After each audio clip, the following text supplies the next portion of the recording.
नमस्कार किसान भाइयों, जगत कृषि संदेश में आपका बहुत बहुत स्वागत है। मैं हूं जेएल प्रजापति, सहायक संचालक कृषि एवं अनुविभागीय कृषि अधिकारी जिला दमोह। मैं अपनी वही बात पुनः कहना चाहता हूं कि खेती करो ऐसी कि सभी किसान बंधु करना चाहें आपके जैसी। आज का जो हमारा संदेश है वो है धान की एसआरआई पद्धति या श्री पद्धति से रोपाई।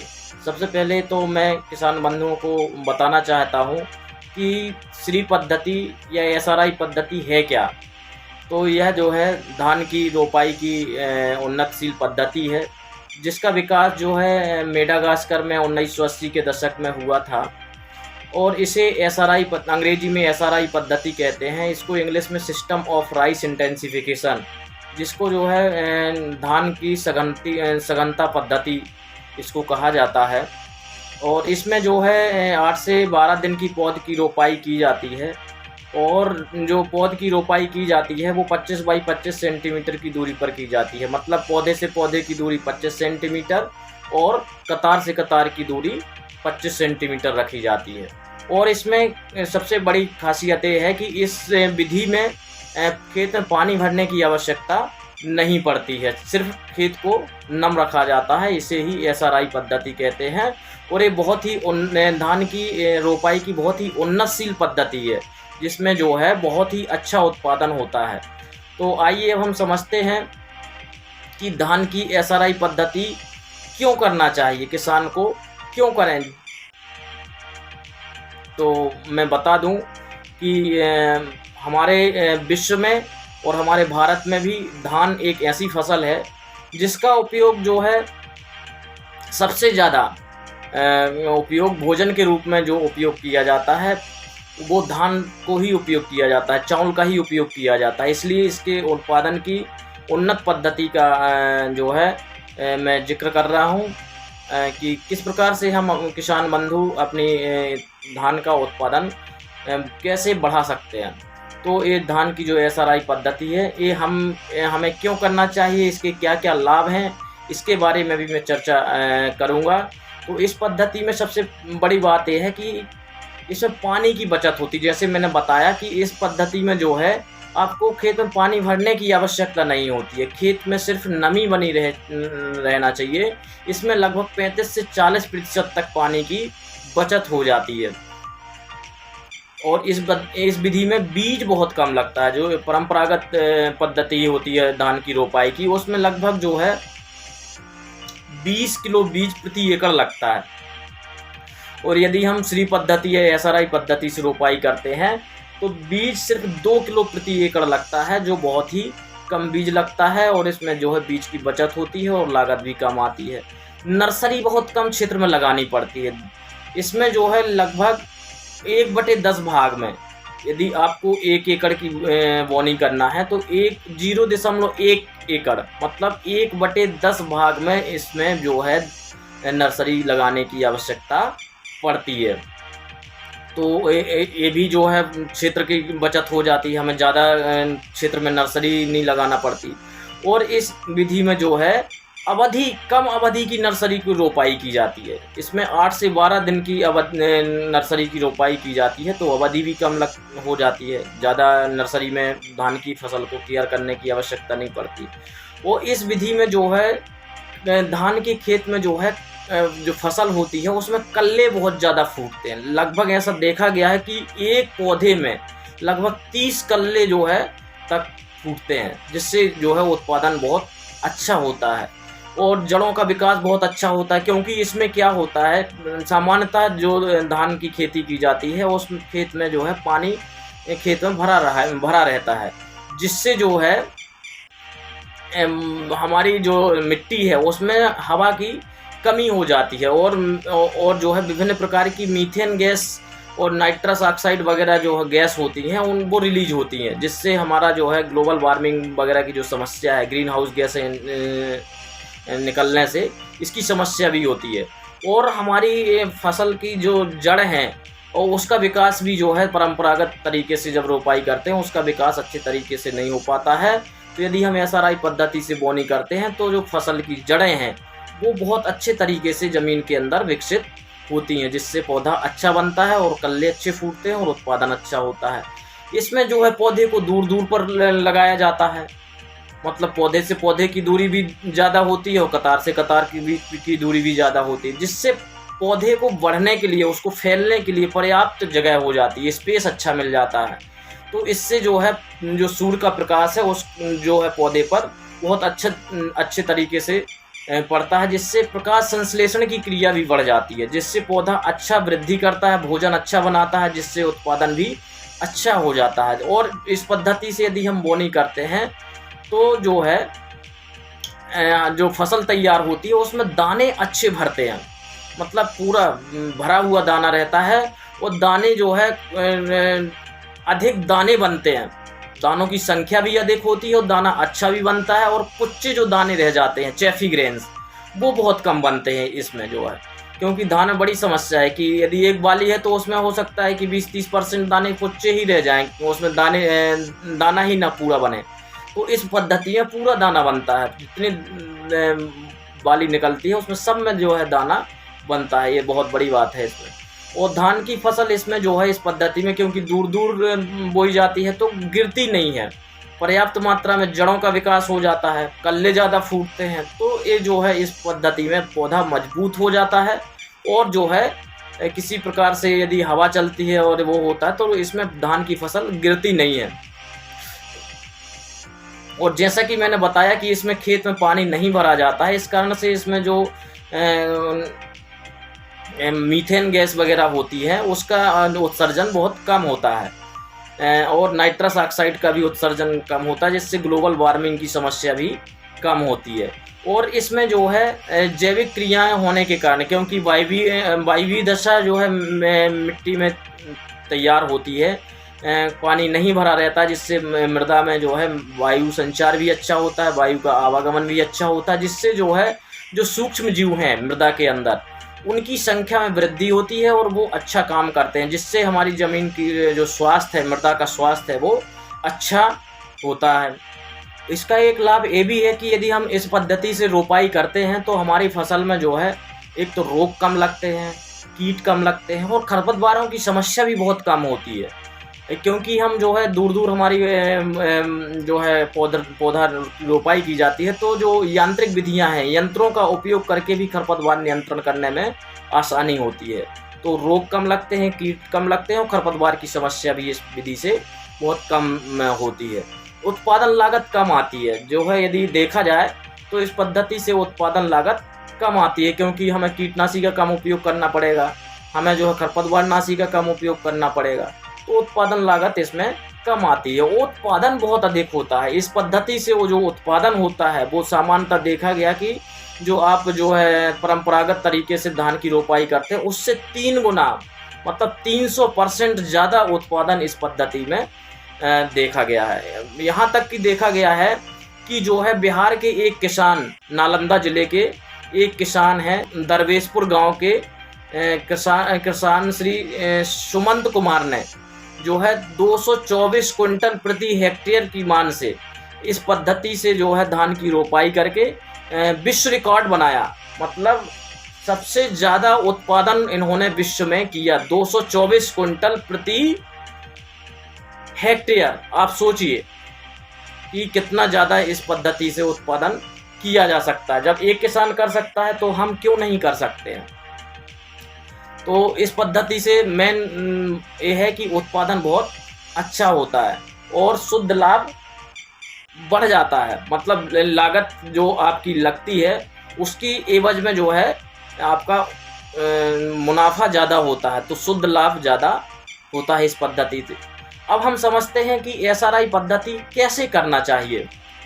तो सबसे पहले तो मैं बता दूं कि हम मृदा का चयन करना चाहिए कि हम किस मृदा में जो है धान की खेती करें। तो धान की खेती करने के लिए सबसे जो उपयुक्त मृदा होती है और वो होती है बलुई दोमट मृदा, और जो तापमान होना चाहिए वो 25 से 35 डिग्री सेंटीग्रेड इसके लिए तापमान अच्छा रहता है। और जो मृदा का पीएच है वो लगभग 5 से 7 पीएच इस धान की खेती के लिए अच्छा माना जाता है। तो इसकी जो अब कौन कौन सी किस्मों का उपयोग कर सकते हैं हम, तो ये मैंने पूर्व वीडियो में भी बताया है कि कौन कौन सी धान की उन्नत किस्में हैं। अब समझते हैं कि धान की नर्सरी SRI पद्धति की जो नर्सरी है वो कैसे तैयार करना है। तो मैंने जैसा कि बताया कि इसमें जो है यदि आपको 1 एकड़ धान की बोनी करनी है तो उसके लिए जो है 0.1 एकड़ की नर्सरी की आवश्यकता होती है, मतलब 1/10 भाग क्षेत्र की नर्सरी की आवश्यकता होती है। और इसमें जो है नर्सरी 1 मीटर चौड़ी नर्सरी डाली जाती है। इसके जो स्वस्थ बीज होते हैं उनको जो है नर्सरी में डाला जाता है और इसमें जो है बीजों को अंकुरित करके नर्सरी में डाला जाता है। इसमें जो है बीजों को सबसे पहले हम उपचारित करते हैं, इसके बाद हम बीज को अंकुरित करेंगे। बीज को नम करके जो है किसी टाट वगैरह के जो बोरे जूट के बोरे आते हैं उससे ढक देंगे। आप देखेंगे कि 24 घंटे के अंदर ही आपके जो है धान के सारे बीज अंकुरित हो जाते हैं और इसको आपको नर्सरी में फिर बोना है। नर्सरी तैयार करने के लिए आपको जो है ज़मीन के से उठी हुई नर्सरी तैयार करनी है ना।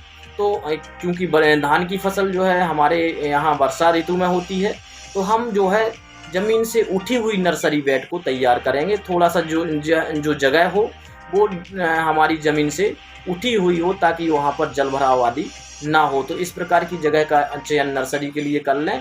और नर्सरी को हम मिट्टी में नहीं डालेंगे, नर्सरी को हम गोबर की खाद या केंचुआ खाद जो भी आपको पास उपलब्ध हो उसको जो है बराबर अच्छी तरह से फैला लें 3 से 4 सेंटीमीटर मोटाई में।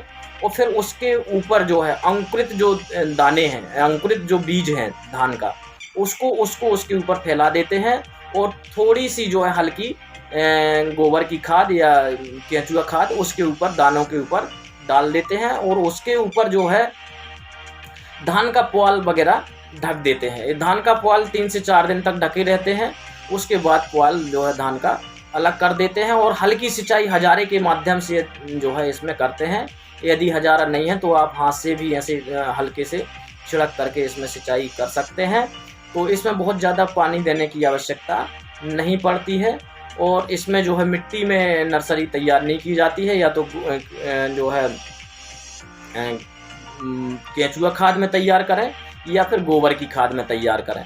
और इसमें जो है 12 दिन में नर्सरी जो है रोपाई हेतु तैयार हो जाती है।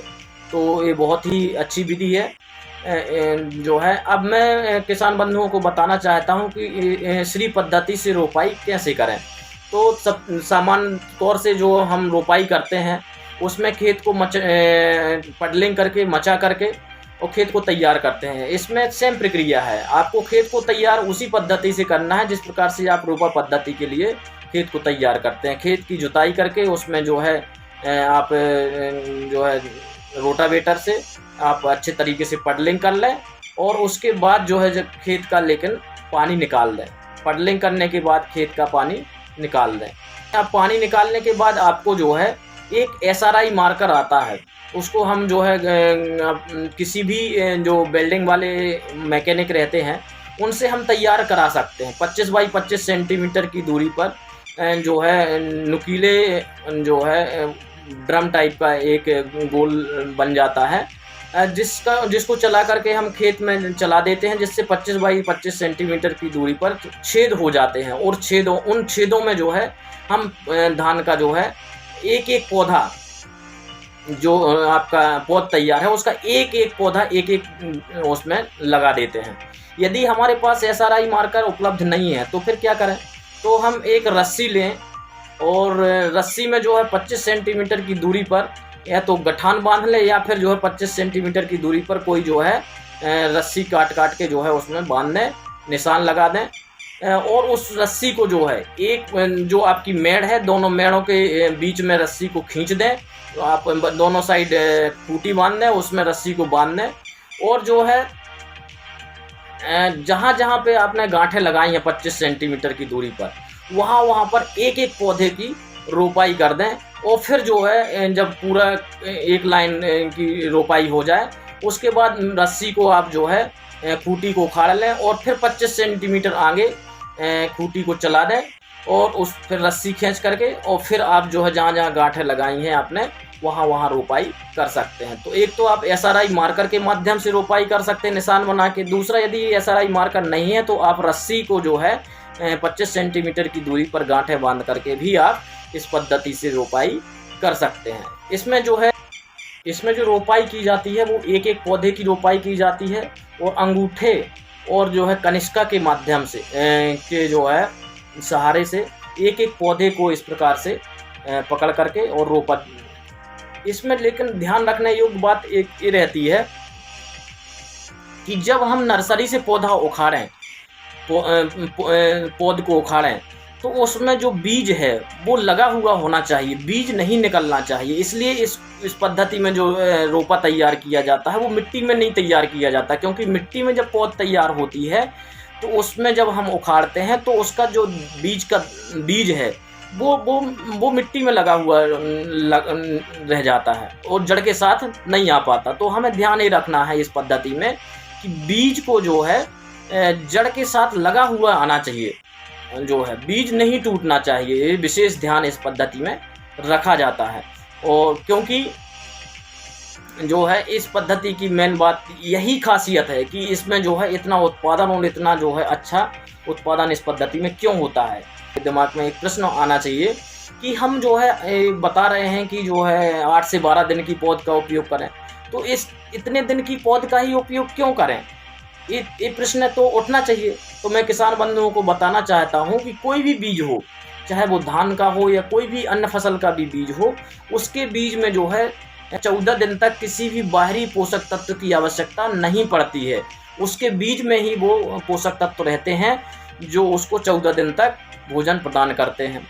तो यदि हम 8 से 12 दिन की पौध तैयार करते हैं, मतलब उस समय पे हमको अपने धान की जो पौधा है उसके लिए अलग से हमें कोई भी पोषक तत्व देने की आवश्यकता नहीं है। वो बीज में ही पोषक तत्व उतने खाद्य पदार्थ उपलब्ध हैं जो उस पौधे की वृद्धि के लिए आवश्यक हैं। तो इसमें जो है विशेष बात यही रखी जाती है कि धान के जब पौधे अपन निकालें तो उसका बीज टूटने ना पाए, क्योंकि जो है यदि बीज टूट जाएगा तो पौधा किसके सहारे हो जाएगा, जड़ों के सहारे हो जाएगा। उसको भोजन कहाँ से लेना पड़ेगा, जड़ों से लेना पड़ेगा। और मेन तो कॉन्सेप्ट यही है कि पौधे को जो है 14 दिन तक जड़ों से भोजन लेने की आवश्यकता नहीं पड़ती है। तो हम 8 से 12 दिन की जब पौधे रोपाई करते हैं तो जो है जब तक 14 दिन होता है तब तक हमारा जो पौधा है वो उसकी जड़ें जो है पर्याप्त जो है मिट्टी में अपना जगह बना लेती हैं, मिट्टी में अच्छी तरीके से मिट्टी को पकड़ लेती हैं। और फिर जब 14 दिन बाद जो है पौधा जो है आसानी से जो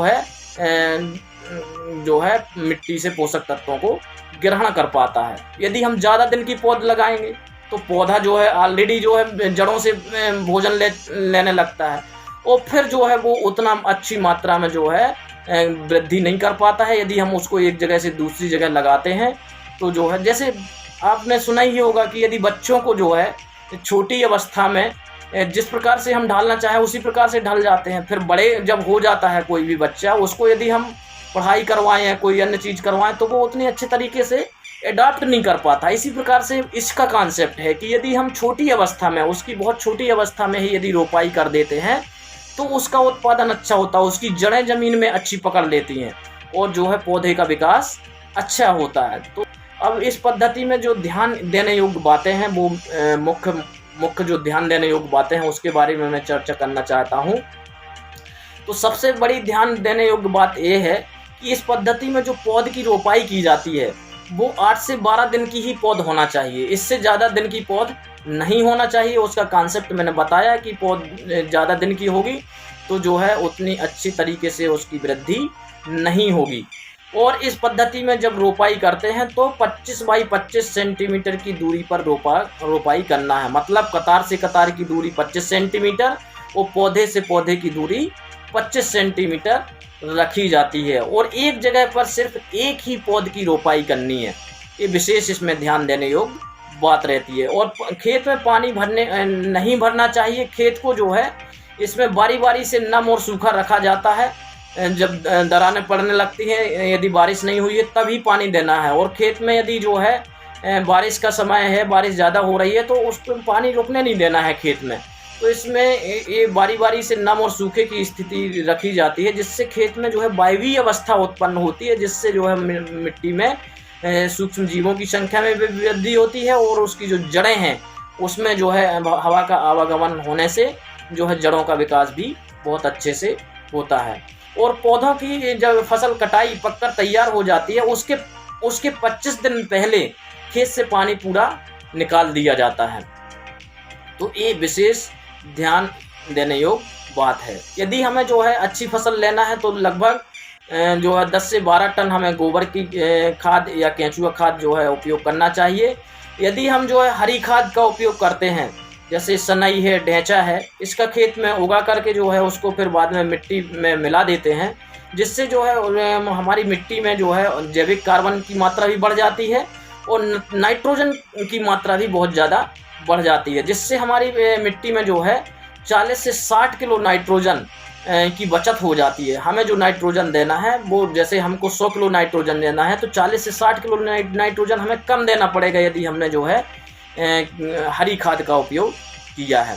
एक और ध्यान देने योग्य बात यह है कि हमें जो है धान की फसल के लिए जिंक की आवश्यकता होती है, तो 25 किलो जो है जिंक सल्फेट प्रति हेक्टेयर के हिसाब से उपयोग करना चाहिए। और यूरिया का उपयोग यदि हम करते हैं जो है तो हमें 3 से 4 बार में उपयोग करना चाहिए। हम नैनो यूरिया का भी उपयोग छिड़काव के लिए कर सकते हैं।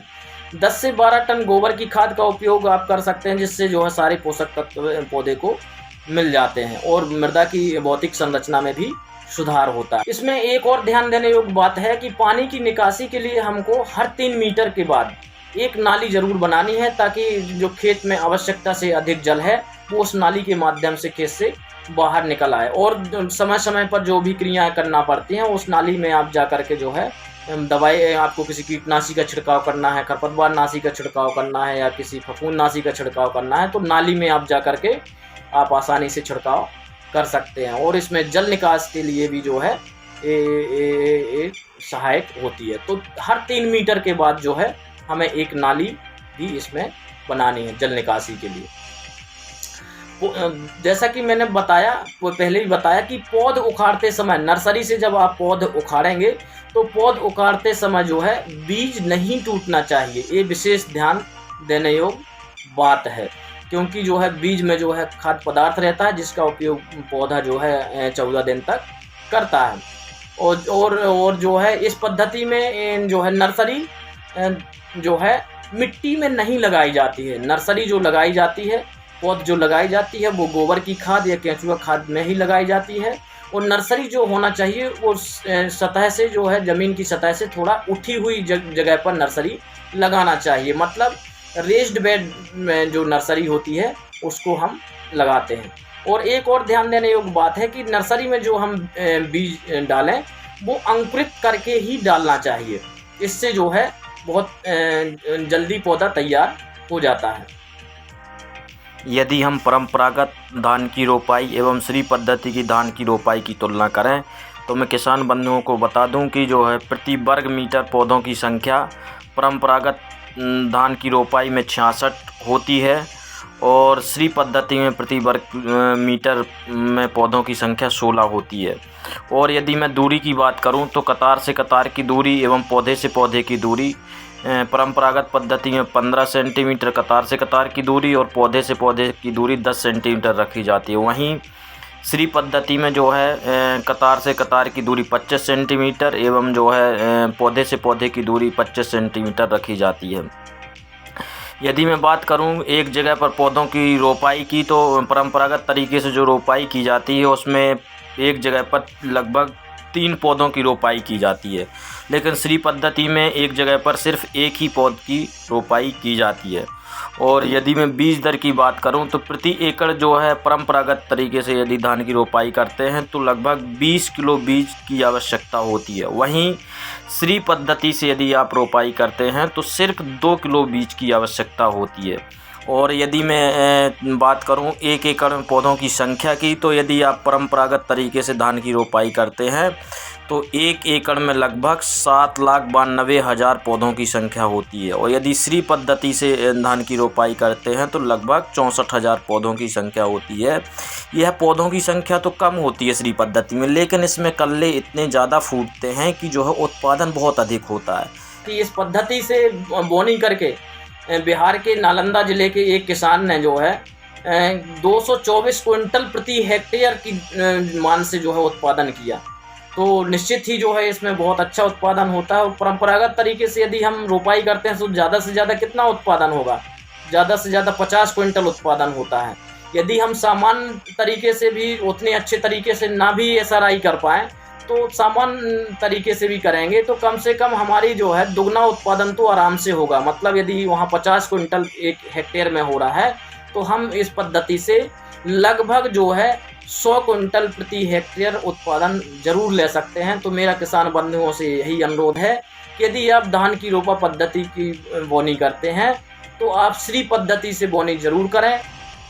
हमारे चैनल को लाइक, सब्सक्राइब एवं बेल आइकन ज़रूर दबाएं ताकि हमारे नए वीडियो के नोटिफिकेशन आपको प्राप्त हो सकें एवं शेयर करना ना भूलें। बहुत बहुत धन्यवाद।